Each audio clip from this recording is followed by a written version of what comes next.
Isang araw ay pinatawag siya ng kanyang papa sa study room. Nagtaka pa siya kung bakit din ba siya nito gustong makausap. Kumatok siya ng 2 beses at pinagbuksan na siya nito. "Come in." "Pa, ano po ba ang pag-uusapan natin?" "Sit down, Andra." Bagamat nakaramdam na siya ng kaba ay pinagwalang bahala na lamang niya iyon. Naupo siya sa maliit na sofa na naroon. "Naisip ko lang, since nasa tamang edad ka na para mag-asawa, gusto sana kita ipakasal sa bago kong kasosyo sa negosyo. Mayaman siya at gwapo. Tsak magbubuhay Reyna ka sa piling niya."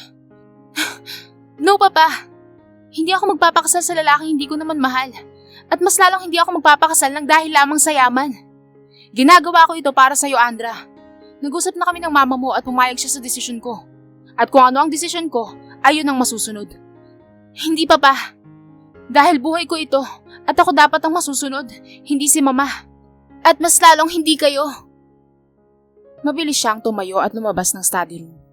Hindi niya namalayan ang pagtulo ng kanyang mga luha. Hindi siya makakapayag na manduhan siya ng mga magulang niya, lalong-lalo na sa usaping pagpapakasal. Sa edad na 26 ay no boyfriend since birth siya. Dahil pihikan siya sa pagpili ng lalaking kanyang mamahalin at pagkakatiwalaan. Para sa kanya ay mararamdaman kaagad niya sa unang pagkikita pa lamang kung ito na ba ang the one na hinahanap niya. Ang kaso, sa dami ng mga lalaking nakikilala niya, ay wala siyang nararamdaman na ganoon, lalo na pag nagtatama ang kanilang mga mata. Kaya para sa kanya ay mas mabuting maghintay na lamang kung kailan niya iyon mararamdaman. Sa katunayan nga ay hindi naman siya nagmamadaling mag-asawa, dahil may 2 taon pa naman siya bago mawala sa kalendaryo ang kanyang edad.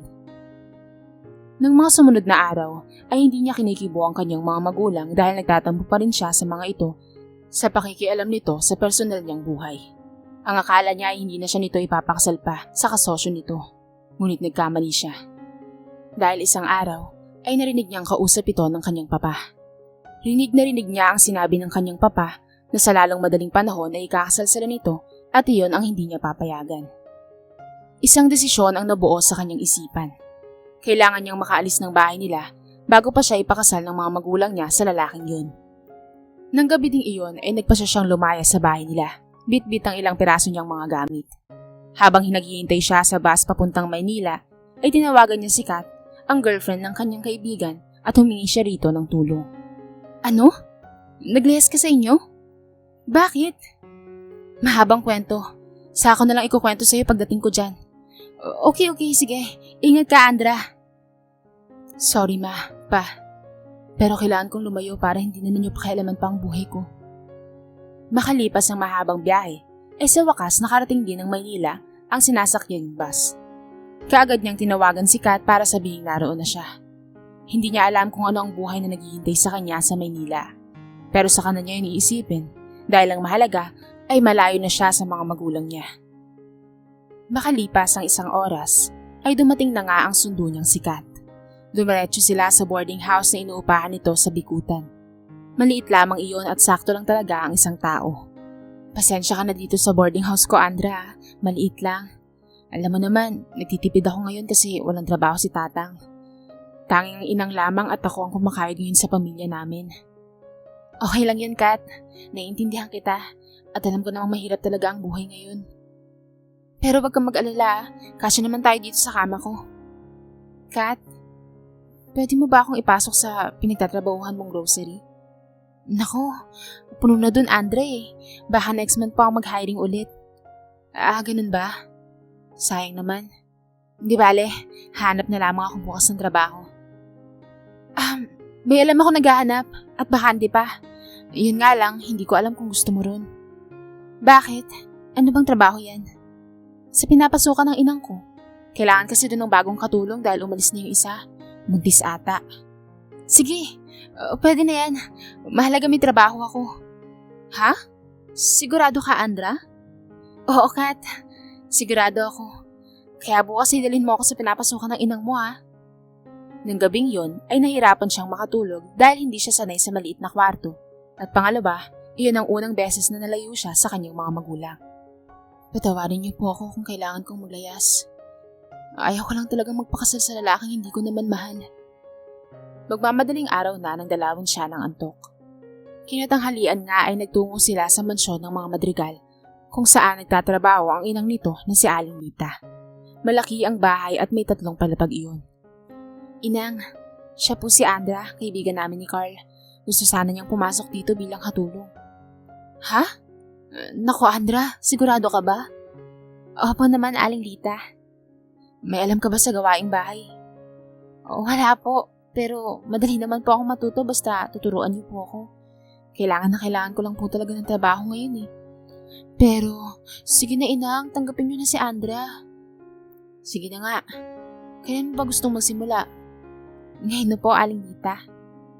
Iniwan na nga siya roon ni Kat dahil may pasok pa ito sa grocery na pinagtatrabahuhan nito. Nang maayos niya ang kanyang mga gamit, ay sumunod na siya kay Aling Lita sa kusina. Ito pala ang mayordoma sa bahay na iyon dahil 20 years na itong namamasukan sa mga madrigal. Napag-alaman niyang isang amo lang pala ang nakatira sa bahay na yun dahil binata pa ito. Aling Lita, bakit binata pa yung amo natin? Pihikan kasi sa babae si Gavin. Gusto niya ay perfect, kagaya ng yumao niyang mami. Ha? Perfect? Bakit sa panahon ba ngayon ay may perfect pa bang mga tao? Wala namang perfecto eh.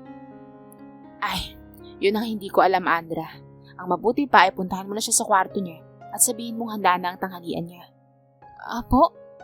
Ako? Oo, ikaw. Ikaw, kasi kailangan ko pa itong tapusin. Nasa unang kwarto sa kanan ng kwarto niya.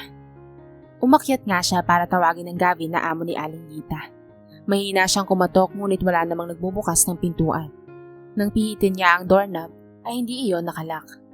Malaya siyang nakapasok ng kwarto nito, ngunit laking gulat niya nang makita ang isang lalaking hubad-hubad sa kama. Hindi niya malaman kung ano ang gagawin dahil first time niyang makita ng lalaking nakahubad, as in walang saplot ni isa.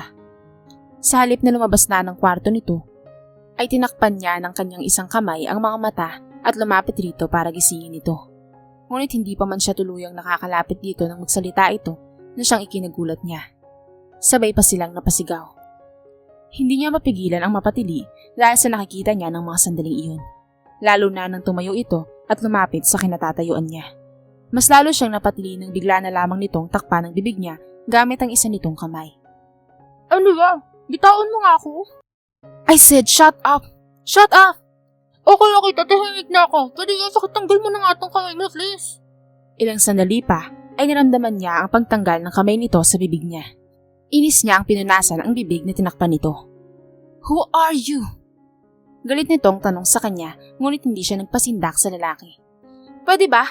Bago ka magtanong kung sino ako, magbihis ka muna. Bakit? Ano ba problema kung nakaganito ako? Remember, ikaw itong pumasok sa kwarto ko. Kasi naman po, Mr. Hubad na lalaki, nakikita ko ang ano? Basta, yung ano mo. What did you say?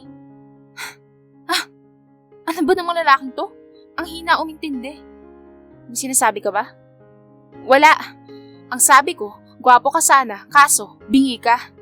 Siya nga pala ang sabi ni Aling Linda, ay bumaba ka na raw dahil handa na ang lunch mo. Okay. Naglakad na siya palabas ng pintuan nang bigla itong magsalita na kinatigil niya. So ikaw pala ang bagong maid. Next time, huwag kang basta-basta papasok sa kwarto ko kung ayaw mo ulit akong makitang nakahubad. Dahil ganito talaga ako matulog, walang suot na kahit ano. Hindi niya ito tinugon. Bagkus padabog niya ang sinaraang pintuan ng kwarto nito at nagmarcha pababa. Habang naglalakad siya ay hindi pa rin niya mapigilan ang pangiti dahil sa tanang buhay niya ay ngayon lamang siya nakakita ng lalaking hubad na natutulog. Masasabi niyang perfect body ito at gwapo. Pero may naramdaman siyang ilang rito. Siguro dahil hindi siya komportable sa presensya nito. Walang sino mong babae na nanaisin na makita ang buong katawan ng amo niya. Pero siya kanina ay hindi alam kung ano ang tamang gagawin. Diyos ko, patawarin niyo po ako. Nagkasala po ang mga mata kong to. Pero promise po, isang sulap lang naman ang ginawa ko eh. Kamuntik pa siyang mapatili nang bigla na lamang sumulpot sa kanyang harapan si Aling Linda. O Andra, nasa na si Galvin? Pababa na po siguro. Sige. Dahil baka lumamig na ang pagkain niya.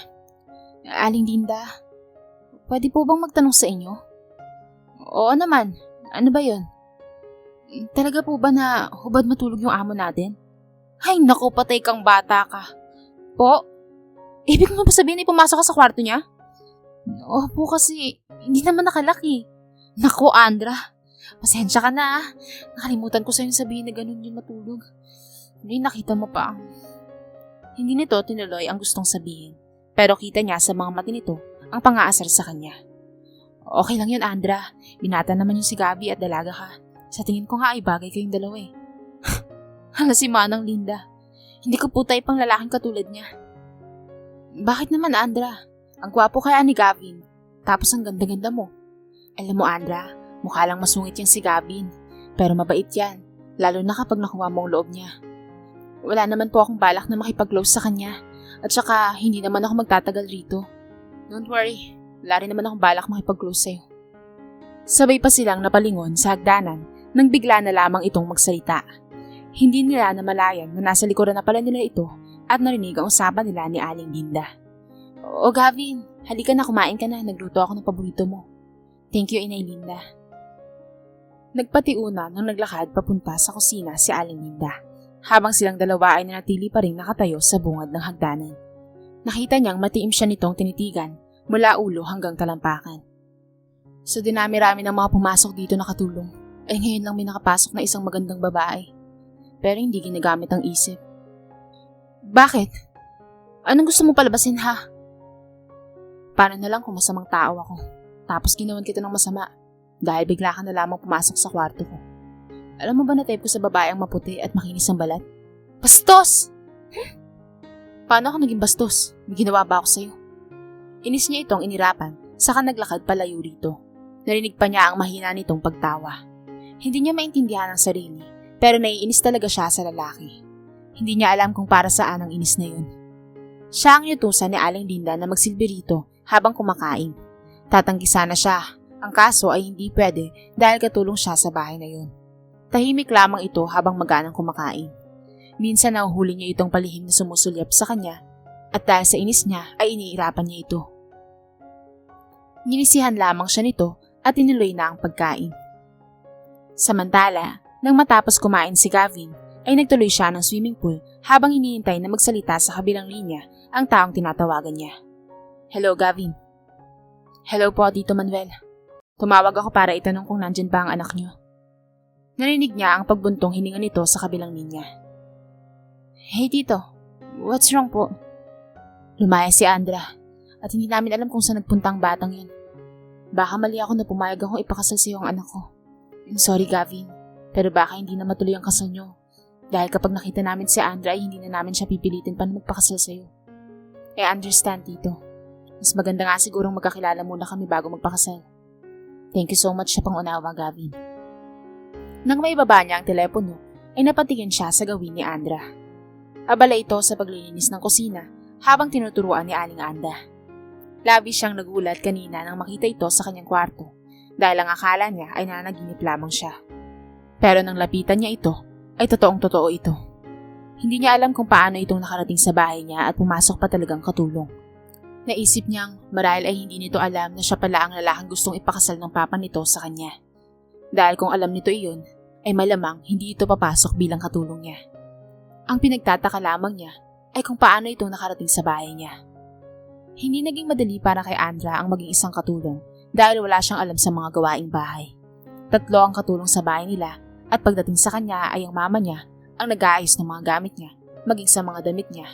At ni minsan ay hindi siya nito inutusang magligpit kahit maliit lamang na kalat.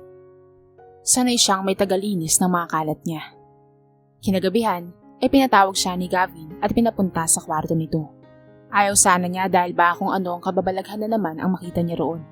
Ngunit ang sabi naman ni Aling Linda ay hubad lamang ito kapag matutulog na, kaya wala siyang dapat na ipag-alala. Kumatok siya at agad naman siya nitong pinagbuksan ng pintuan. Bakit mo ako pinatawag? Dahil may mahalaga tayong pag-uusapan tungkol sa atin. Ha? Anong sa atin? I mean, sa mga dapat mong gawin dito sa bahay ko. Alam ko na, dahil tinuruan na ako ni Aling Linda. Hindi mo pa alam. Dahil iba sa mga nakaraang katulong dito ang gagawin mo. Ha? Paano iba? Hindi ka maglilinis ng bahay. Tangi itong kwarto ka lamang ang lilinisin mo. At pagkatapos, ay ikaw ang mag-aanda ng mga kailangan ko kapag papasok ako ng trabaho. ikaw din ang mag-aasikaso ng mga kakainin ko. At higit sa lahat, aalagaan mo ko. Teka muna. Parang hindi naman trabaho ng isang katulong yan eh. Dahil trabaho na yan ng isang asawa. I'm sorry pero sa tingin ko ay hindi katulong ang hanap mo. Dahil asawa na. Exactly. Kung gano'n naman pala, bakit hindi yung girlfriend mo ang papuntahin mo dito at ipagawa mo yan sa kanya? Wala akong girlfriend. Pero may magiging asawa ko. Wow, hanep. Walang girlfriend pero may magiging asawa? Ano yung joke? Ako ang amo mo. Kaya susundin mo lahat ng ipag-uutos ko. You understand? Hindi porke ikaw ang amo ko dito, ay susundin ko na lahat ng gusto mo, no? Kung gusto mo mag-hire ka pa ng isang katulong at sa kanya mo ipagawa itong gusto mo. Dahil kahit kumidlat pa, ay hindi kita susundin. Alam mo ikaw, kabago-bago mo pa lamang dito, pero pinapainit mo na kagad yung ulo ko.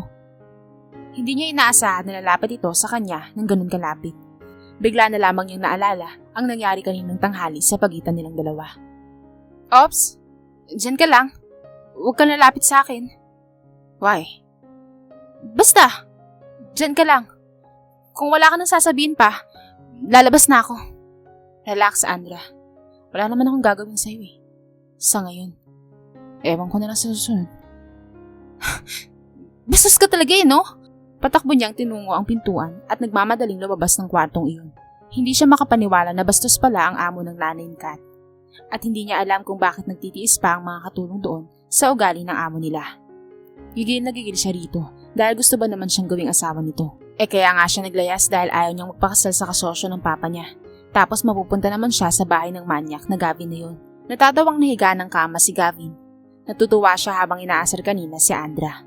Naalala tuloy niya na nung unang pumunta siya sa opisina ng papa nito at makita niya ang larawan nito. Anak niyo po? Yes, my one and only daughter. Unang kita pa lamang niya sa larawan nito ay kaagad siyang humanga dito.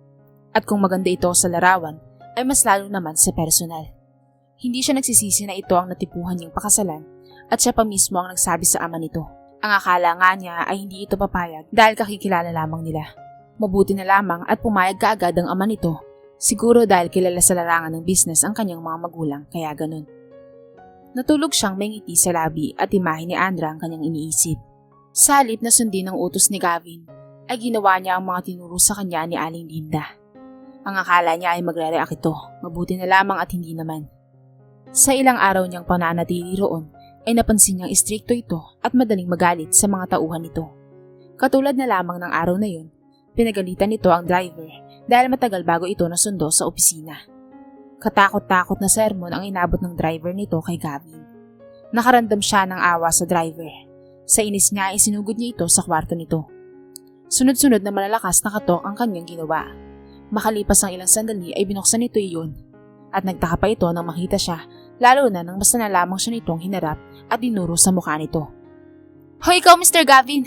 Wala kang karapatan na alipustahin at pagalitan ng mga tauhan mo dahil wala silang ginagawang masama sa'yo. Anong wala? Halos late siya ng 2 oras sa pagsundo sa akin dahil inuna pa niya ang bisyo niya kaysa sa amo niya. Kahit na, wala ka pa rin karapatan na sermonan sila. Oo, pinapasahod mo sila pero hanggang doon lamang yun. Dahil pagdating sa personal na buhay nila ay wala ka ng pakialam pa. At talagang sinugod mo pa ako rito para lamang pagalitan ako at ipagtanggol sila? Oo, dahil mali ang ginagawa mo. Sa gulat niya ay naglakad ito palapit sa kanya. Kaya napilitan siyang umatras rito, ngunit na-corner siya sa pintuang nakasara. Pwede ba? Huwag kang lumapit sa akin. Remember, ikaw itong basta na lamang pumasok sa kwarto ko nang 10 oras ng gabi.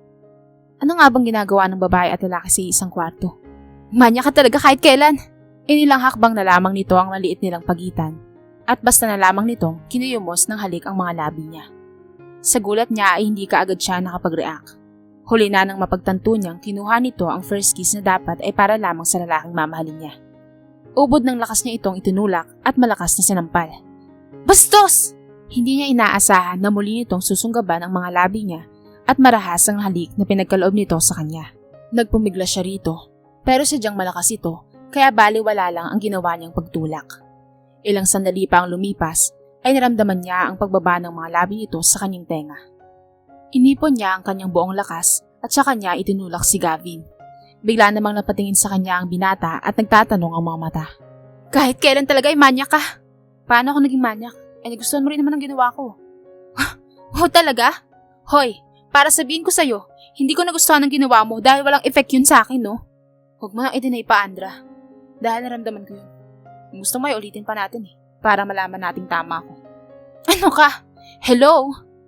Inis niyang inayos ang kanyang damit at padabog na lumabas ng kwarto ni Gavin. Kahit tama si Gavin ay hindi siya aamin na kamuntik na siyang madala sa mga halik na pinatikim nito sa kanya. Nang gabing yon ay hindi siya makatulog dahil paulit-ulit na bumabalik sa kanyang isipan ang nangyari sa pagitan nilang dalawa ni Gavin. Aaminin niyang masarap itong humalik, kaya nga kamuntik na niyang maibigay rito ang kanyang sarili. Mabuti na lamang at kaagad siyang nakapag-isip ng tama. Bigla tuloy niyang naalala ang lalaking gustong ipakasal sa kanya ng papa niya. Napaisip siya kung gwapo ba ito at kasing galing humalik ni Gavin. Maya-maya ay napangiti siya habang napapailing. Nakatulugan na lamang niya ang kakaisip sa nangyari sa kanila ni Gavin. Magmula nang mahalikan niya si Andra, ay walang araw na gusto ulit niyang matikman ang matamis at malambot nitong mga labi. Ngunit wala namang dahilan para gawin niya yun sa dalaga. Isang araw, pumunta siya ng Cebu sa mismong bahay nila Andra para personal na kausapin ang ama nito. Nagulat pa nga si Manuel nang dumating siya sa bahay nito. Anong may paglilingkod ko sa'yo, Gavin? Nandito po ako para personal kayong kausapin tungkol sa anak niyo si Andra. Okay. Ano ang tungkol kay Andra? Nasa bahay ko po siya. Hindi ko alam kung paano nangyari na nakarating siya sa bahay ko at kung sino ang nagpasok sa kanya. Hindi niya ako kilala. Ang ibig ba nitong sabihin ay hindi niya alam na ako ang mapapangasawa niya? Talaga, Gavin? Nasa bahay mo ang anak ko? Yes po, tito. Kung ganun, pwede ko ba siyang puntahan sa bahay mo at kausapin? Tulad nga ng sabi ko sa'yo, Gavin, ay baka hindi na matuloy ang kasal mo. Kaya nga po ako nagpunta dito para kausapin kayo about Andra. Gusto ko sanang mahalin muna niya ako. Bilang ako. At kung pwede po sana ay wag niyo muna siyang kakausapin. Hayaan niyo po muna akong dumiskarte sa kanya kung babahalin niya ba ako o hindi. Okay, sige, Gavin. Binibigay ko sa'yo ang basbas ko. Pero wala kang gagawin kay Andra hanggat hindi kayo nakakasal. Maliwanag ba, Gavin? Yes po, Tito Manuel. Maliwanag po. Thank you po. Samantala, nagtataka si Andra kung bakit hindi umuwi ng gabing iyon si Gavin. Ganong araw-araw naman itong umuwi ng bahay. Hindi rin siya dinadalaw ng antok. Nagpasya siyang bumaba at pumunta ng kusina upang kumuha ng tubig. Nang pabalik na siya sa kanyang kwarto, ay natukso siyang dumaan sa kwarto ni Gavin. Sakto namang hindi iyon nakalak. Maingat niyang binuksan ang pintuan at pumasok sa kwarto nito. Binuksan niya ang ilaw at ngayon lamang niya napansin ang mga larawan nitong nakasabit sa wall at mga photo album. Kumuha siya ng 2 photo album at dinala sa kama niya. Napapangiti siya habang iniisa-isang tignan ng mga larawan nito. Sa pag-aakala niyang hindi na uuwi si Gavin, kaya naisipan niyang doon na lamang matulog sa kwarto nito. Samantala, 5:00 na ng madaling araw. Nakarating ng bahay si Gavin. Kaagad siyang nagtuloy sa kanyang kwarto. Nagulat pa siya nang makitang bukas ito at maliwanag sa loob. Dali-dali siyang pumasok at ang natutulog ni si Andra ang kanyang nakita habang katabi nito ang mga photo album niya. Nakangiti niyang pinagmasdan ng dalagang mahimbing na natutulog. Niligpit niya ang mga photo album at binalik kung saan ito nakalagay. At pagkatapos ay saka siya nag-shower. Tulog pa rin si Andra nang lumabas siya ng banyo. Pinatay niya ang ilaw at maingat na tumabi sa dalaga. Naamoy pa niya ang mabango nitong katawan at maging ang buhok nitong kay bango. Wala sa sariling niyakap niya ito hanggang sa makatulog siya. Dahil madaling araw nang nakatulog si Andra, kaya tinanghali siya ng gising. Nagtaka pa siya kung nasa ang kwarto siya nang bigla niyang maalala na nasa kwarto pala siya ni Gavin. Nagmamadali siyang bumangon, ngunit may naramdaman siyang nakayakap sa kanya. Kinakabahan siyang tumingin ng kama at kumuntik pa siyang mapatili nang makita ang mahimbing na natutulog na si Gavin. Habang nakayakap sa kanya at walang damit na pangitaas. Oh no, hindi kaya wala na naman siyang suot na kahit ano? Oh my God, Andra, ano bang ginawa mo? No, anong ginawa niya sa akin kagabi? Hindi kaya tinuloy niya na ang... No, hindi to pwede. Ang kapal naman ang mukha ng lalaking to. Sa inis niya ay sinipa niya ito ng malakas na siya nitong kinalaglag ng kama. Tumambad sa kanya sa pangalawang pagkakataon ang hubad-hubad nitong katawan pero wala roon ang focus niya kundi sa ginawa nito sa kanya. ba? Bakit mo ba ako tinulak? Nagtatanong ka pa? Kinuha mo na nga ang first kiss ko na para sa lalaking mamahalin ko, tapos ngayon pati ba naman ang virginity ko? Ha? Anong sinasabi mo? Pwede ba? Huwag ka na nga magmaang-maangan pa. Pinagsasamantalahan mo ako habang natutulog, no? Are you crazy? Anong virginity mo ang kinuha ko sa'yo?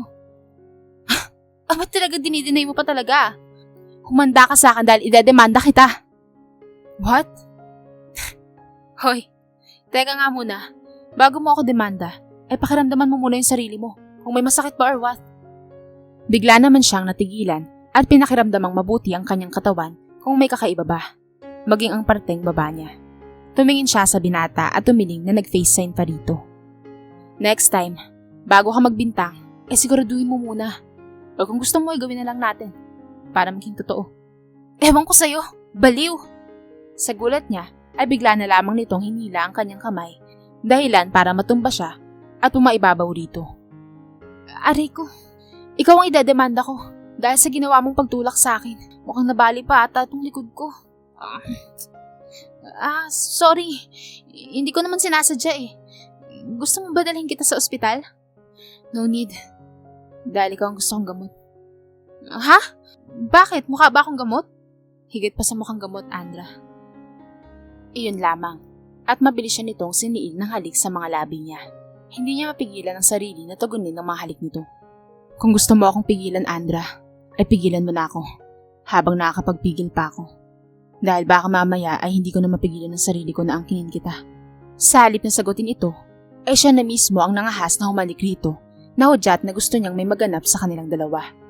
Ilang sandali pa ay tuluyan na niyang pinaubaya rito ang kanyang sarili nang walang pag-aalinlangan kahit kaunti. Malaya siya nitong inangkin. Ang sabi pa niya noon sa sarili ay sa lalaking mamahalin lamang niya iyon ipagkakaloob. Ngunit may kung anong magic na dala sa kanya si Gavin na hindi niya mapigilan. Bigla tuloy siyang napatanong sa kanyang sarili kung si Gavin na ba ang kanyang dawan. Sa sobrang lalim ng kanyang iniisip ay hindi niya namalayan nakatingin na pala ito sa kanya.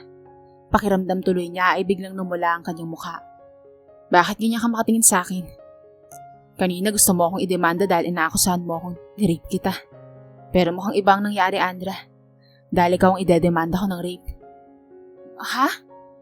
Anong ako? Anong rape? May nangyari sa ating dalawa, Andra. Dahil ikaw ang may gusto. Remember, tinanong kita kanina kung gusto mo ba akong pigilan. Pero hindi ka sumagot. Bagkus ikaw ang gumawa ng way para may mangyari sa atin. So ngayon, bakit mo ako idedemanda ng rape?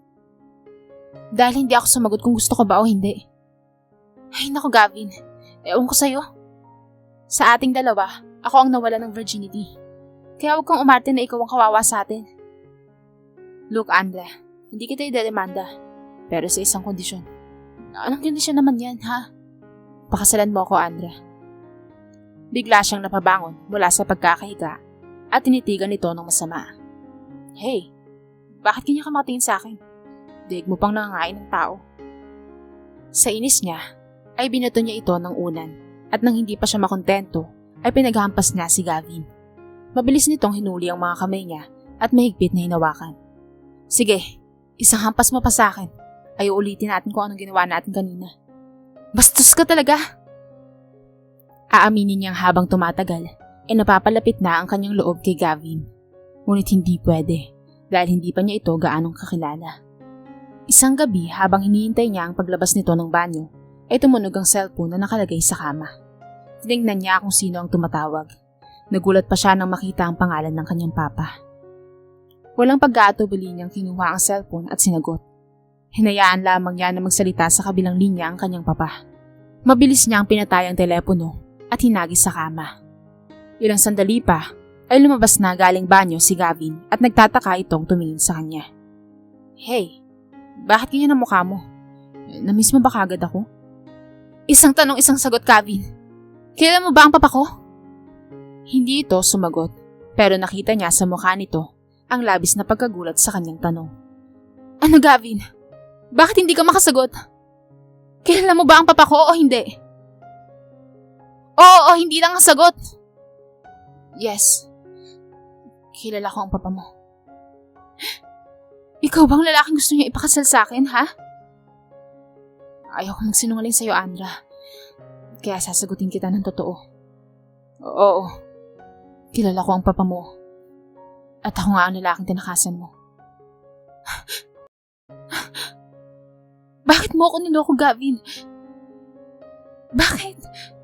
Hindi kita niloko, Andra. Anong hindi? Kilala mo ako, di ba? Pero wala kang ginawa. Hindi mo sa akin sinabi na ikaw palang lalaking tinatakasan ko. At pinaabot mo pa talaga na may mangyari sa atin para pumayag na akong magpakasal? Pwes, manigas ka. Dahil kahit anong mangyari, hindi ako magpapakasal sa'yo. Saan ka pupunta, Andra? Bumalik ka dito, Andra. Ubod ng lakas niyang sinara ang pintuan nito. Wala siyang pakialam kung magising man ng ibang mga katulong doon. Ang mahalaga sa kanya ay mailabas niya ang galit na nararamdaman para kay Gavin at makaalis sa bahay na yun. Pagdating niya ng kwarto ay mabilis niyang niligpit ang kanyang mga gamit at akmang lalabas na sana siya ng pintuan nang harangin siya ni Gavin. Ganyan ka ba talaga ha, Andra? Pag may problema ay tinatakasan mo? Ano naman sa'yo? Bakit? Sino ka ba? Tigilan mo nga ako sa kaartehan mo yan, Andra. Dahil hindi yan pwede sa akin. Ang lakas ng loob mong tawagin akong maarte. Ikaw nga manloloko. Hindi kita niloko, okay? Ang akala ko nun ay kamukha mo lamang ang anak ni Tito Manuel. O tapos, nang malaman mong ako nga ang anak ni Papa, wala ka man lang ginawa. Hindi mo sa akin sinabi ang totoo. Dahil ano? Hinintay mo pang makuha ang virginity ko? At kung hindi ko pa nakita na tumatawag sa yung papa ko, ay wala ka talagang kabalak-balak na sabihin sa akin ng totoo. Grabe ka, Gavin. Nasa iyo ng lahat. Masama ang ugali at manloloko. Tinabig niya ito. Ngunit sadyang malakas ito sa kanya. Inagaw nito ang hawak niyang maleta at malakas na tinapon niyon sa malayo. Galit na galit niya itong pinaghampas sa dibdib. Ngunit hindi iyon alintana ni Gavin. Hinayaan lamang siya nito na ilabas niya ang kanyang galit rito. At nang mapagod siya, ay napahagulgol na lamang sa isang sulok. Kung galit ka sa akin, Andra, itatanggapin ko yun. Alam kong mali ako. Nanlihim ko sa iyo ang totoo. Sorry, Andra. Ang gusto ko lang naman ay mahalin mo muna ako bago malaman ng totoo eh. Paano kitang mamahalin, Gavin? Paano? Bakit, Andra? Wala ka bang nararamdaman na kahit konting pagmamahal para sa akin? Hindi ko alam, Gavin. Ewan ko. Tinayo siya nito at hinawakan ng kanyang muka. Mahal kita, Andra. Iyon ang dahilan kung bakit gusto kong makasal tayong dalawa. Hindi ko alam kung bakit ko ito nararamdaman kagad sa'yo. Kahit na hindi pa naman kita nakikita. At sa tingin ko tayo ang itinadhana. Dahil sa lahat ng pwede mong puntahan, dito ka pa talaga mismo napunta sa akin. Tama bang narinig ko? Mahal mo ko. Oo, Andra. Mahal kita. Mahal na mahal. Nababakas niya sa mukha nito ang katotohanan sa mga sinasabi nito. Hinawakan nito ang isa niyang kamay at dinala sa dibdib nito. Naramdaman niya ang malakas na pagtibok nun. Please, Andra. Marry me. Pwede ba na pag-isipan ko muna? Sure. In one condition. Okay. Ano naman yun? Dito ka lang sa bahay. Huwag mo akong iwan, please. Pwede ba yun ha, Andra? Pag-iisipan ko muna, Gavin. Sa ngayon, gusto ko nang umuwi ng bahay. Gusto kong makita ang papa at mag-sorry sa kanya. Okay, I understand. Bukas na bukas din ay ihatid kita sa inyo. But for now, you need to rest. Medyo malalim na rin kasi ang gabi. Magkatabi ba tayong matutulog? Siyempre naman. Bakit? Ayaw mo ba? Gusto. Inalayan siya nito papuntang kama. Pakiramdam niya ng mga sandaling iyon ay nawala ang galit niya kay Gavin. Magkayakap silang natulog ng gabing iyon at katulad nga ng pinangako nito sa kanya, siya mismo ang mag-aatid sa kanya pa uwi ng Cebu. Habang nasa biyahe sila ay hindi niya mapigilan na palihim itong tingnan. Kanina ko pa napapansin na panay ang tingin mo sa akin. Bakit? May gusto ka bang sabihin sa akin? Gavin, totoo ba yung sinabi mo kagabi sa akin na gusto mo akong pakasalan kahit hindi mo pa ako nakikita? Why? Sana mahintay mo ako, Gavin, kapag handa na akong magpakasal sa'yo. Sa ngayon kasi hindi ko pa talaga alam ang isasagot sa'yo. Isa lang ang alam ko ngayon, Gavin. Mamimiss kita. Mas mamimiss kita, Andra. Pero hindi mo kailangang malungkot dahil parati kitang dadalawin sa inyo. Talaga? Promise? Promise na promise. Dala ng sobrang tuwa ay niyakap niya ito at hinalikan sa pisngi. Ngunit sa gulat niya ay bigla na lamang siya nitong siniil ng isang mainit na halik sa labi.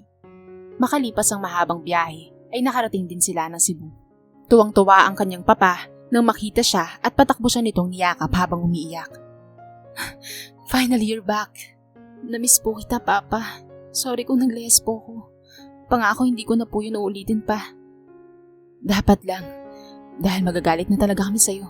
Ang mama, nasan po? On the way na ang mama mo. At siyak na matutuwa yun dahil bumalik ka na. Nang makapagsulo silang dalawa ni Gavin sa veranda, ay bigla siya nitong niyakap ng mahigpit. Hey Gavin, bakit sad ka? Parang ayaw ka na umuwi ng bahay, Andra. Gusto ko kung nasan ka ay nandun din ako. Ako din, Gavin. Dahil nasanay na akong kasama ka sa araw-araw. Mula sa pagising hanggang sa pagtulog ko. Dito na lang kaya ako tumira. Ano sa tingin mo? Nako, hindi pwede. Baka magalit ang papa. Siguro, palagi na lang tayong mag-video call para hindi natin mamiss ang isa't isa. Tapos dalawin mo ako rito araw-araw. Wala ngang araw na hindi sila nagkausap sa video call. Mula pagising nito, sa tanghali at bago matulog. Iyon ang naging routine nila, habang magkalayo. Sa gabi, kapag magkausap ay halos inaabot na sila ng madaling araw. Kung minsan pa nga ay nakatulugan na lamang nila ang isa't isa habang magkausap sa harap ng laptop. 3 times a week siya nito kung dalawin sa Cebu. At doon na din ito natutulog sa kanila. Ang akala ng papa niya ay wala pang nangyayaring kababalaghan sa kanilang dalawa ni Gavin dahil sa guest room ito natutulog habang siya naman ay sa kwarto niya. Ngunit lingid sa kaalaman nito ay pagsapit ng hating gabi ay nalipat ito sa kwarto niya para magkatabi silang matulog. Kailan ka ba magpapakasal sa akin, Andra? Kasi nahirapan na akong hindi ka kasama sa araw-araw eh. Gusto na kitang makasama. At syempre, gusto ko na rin bumuo ng isang pamilya na kasama ka at ng mga magiging anak natin. Paano naman ako magpapakasal sa'yo? Eh hindi ka pa naman nanliligaw sa akin. Ha? Need pa ba yun? Hindi pa ba sabat ang mga efforts ko sa'yo at ang mga nangyari sa atin? Medyo kulang pa eh. Huwag na akong pakihirapan pa, Andra. Dahil hirap na rin ako. Please, Andra. Marry me. Please. Sige na nga. Payag na ako magpakasal sa'yo. Talaga? Oo. Bakit? Ayaw mo ba? Siyempre gustong gusto ko. Salamat, Andra. Salamat. I love you, Gavin. Mahal na mahal kita. I love you too, Andra. At hindi ka magsisisi na pumayag kang magpakasal sa akin. Dahil walang araw, oras o minuto na hindi ko sa ipaparamdam kung gaano kita kamahal. Gagawin ko ang lahat para maging mabuting asawa mo at tama ng mga magiging anak natin. Alam ko naman yan, Gavin. Kaya nga mahal na mahal kita eh. Mas mahal kita, Andra. At lahat gagawin ko para maging masaya ka sa piling ko. Sa tanang buhay ni Andra ay ngayon lamang niya naramdaman ang ganoong kasayang pakiramdam. Siguro dahil pareho nilang mahal ang isa't isa ni Gavin. At alam niyang ito ang lalaking tinadhana para sa kanya. 3 months later, masayang dinaos ang kanilang kasal ni Gavin sa Cebu. Nag-uumapaw sa saya ang puso ni Andra dahil hindi niya akalain na ang lalaking kanyang tinakasan noon ay siya din pala niyang pakakasalan ngayon. Hindi man siya nakapagsuot ng sexing wedding dress dahil sa tiyan niya, ay hindi na yun mahalaga sa kanila. Ang tanging mahalaga lamang sa kanya ay ang makasal sa lalaking iniibig niya. 7 buwan na siyang buntis sa kanilang panganay ni Gavin. Kaya minadali na nila ang kasal. Ang gusto nga sana niya ay after na niyang mga anak sila magpakasal. Ang kaso ay hindi ito pumayag. Masayang masaya siya dahil hindi siya pinabayaan ng Panginoon na maligaw ng landas. Bagkus ay dinala siya nito sa tamang lalaki na makakasama niya habang buhay. Hindi gaanong magarbo ang kanilang kasal dahil iyon ang gusto niya. Mas feel kasi niya kapag simple lang. Basta ang mahalaga ay nagmamahalan silang dalawa. Pagkalipas ng 2 buwan, ay normal niyang isinilang ang kanilang first baby girl na kamukhang kamukha niya. Kamusta ang pakiramdam mo? May masakit ba sa'yo? Nag-aalalang tanong sa kanya ni Gavin. Okay lang ako. Hindi naman mahirap manganak, Gavin. Hindi ka umalis sa tabi ko eh. Salamat. Siyempre naman, hindi kita iiwan. Dahil sabay nating ginawa yan. Kaya dapat lang nasamaan kita. Bigla niya itong siniko at kinaaray naman ito. Bakit? Totoo naman na. Manahimik ka nga. Baka may makarinig sa'yo nakakahiya. Ngayon ka pa ba mahihiya? May anak na nga tayo. Ewan ko sa'yo, Gavin. Puro ka kalokohan. Naging masaya ang pagsasama nilang dalawa ni Gavin. At masasabi niyang napakaswerte niya rito. Dahil bukod sa mahal na mahal sila ni Gavin, ay maalaga din itong ama sa kanilang anak. Talagang tinupad ni Gavin ang pangako sa kanya na gagawin nito ang lahat para araw-araw siyang mapasaya. At walang minuto, oras o araw na hindi nito ipaparamdam sa kanya ang pagmamahal nitong haabot hanggang langit. Makalipas ang 1 taon ay muli siyang nagsilang ng isang malusog na baby girl. Tuwang-tuwa ang kanyang mga magulang sa bagong silang niyang baby dahil kamukha daw ng mga ito. Oh, Gavin, bakit parang malungkot ka dyan? Hindi ako malungkot, mahal. Iniisip ko lang na sana next year ay baby boy naman. Sa ganun magka-junior na ako. Uy, grabe ka, next year agad? Di ba pwedeng palakihin muna natin sina Baby Jean at Baby Grace? Okay lang yun, mahal. Isang anak na lang naman eh. Paano kung hindi baby boy? Di isa pa ulit. Ganon? Siyempre, hanggang sa magkaroon na tayo ng baby boy. Hoy, ang daya mo ah. Biro lang, mahal. Ikaw naman nagalit ka kagad dyan. Magkatulong nga nilang pinalaki ang kanilang 2 anak na babae. At sa paglipas ng mga taon, ay mas lalong naging matatag ang kanilang pagsasama ni Gavin. Naging hands-on mom siya sa 2 nilang anak at syempre, naasawa kay Gavin. Ni minsan ay hindi pa sila nag-aaway na mag-asawa, kaya palagi niyang ipinagdarasal na sana ay hindi ito magbago sa kanya at sa mga anak nila. Alam ni Andra na sa pag-aasawa ay bihira lang ang maswerte at isa na siya doon dahil nakatagpo siya ng lalaking mahal na mahal siya at alam niyang tutuparin nito ang pinangako sa kanya na magmamahalan sila hanggang sa huling hininga nilang mag-asawa. Pagsapit ng kanilang 25th wedding anniversary, ay muli siyang pinakasalan ni Gavin sa Manila Cathedral. Hindi niya mapigilan ang maiyak sa sobrang saya dahil pakiramdam niya ay bumalik sila sa umpisa. I love you, Andra. Ang puso kong ito ay sa'yo lamang, baby book. Hindi ka pa man pinapanganak ay alam ko na kaagad na ikaw ang babaeng para sa akin. Mahal na mahal kita, asawa ko. Mas mahal kita, Gavin. Dahil ikaw ang nagbigay kulay ng buhay ko. Binago mo ako ng iyong pagmamahal. Salamat sa pagmamahal at pag-aalaga mo sa akin at sa 2 nating anak. Pangako ko sa iyo, hanggat nabubuhay ako, ay ikaw lamang ang nagmamay-ari ng puso kong ito. I love you, mahal.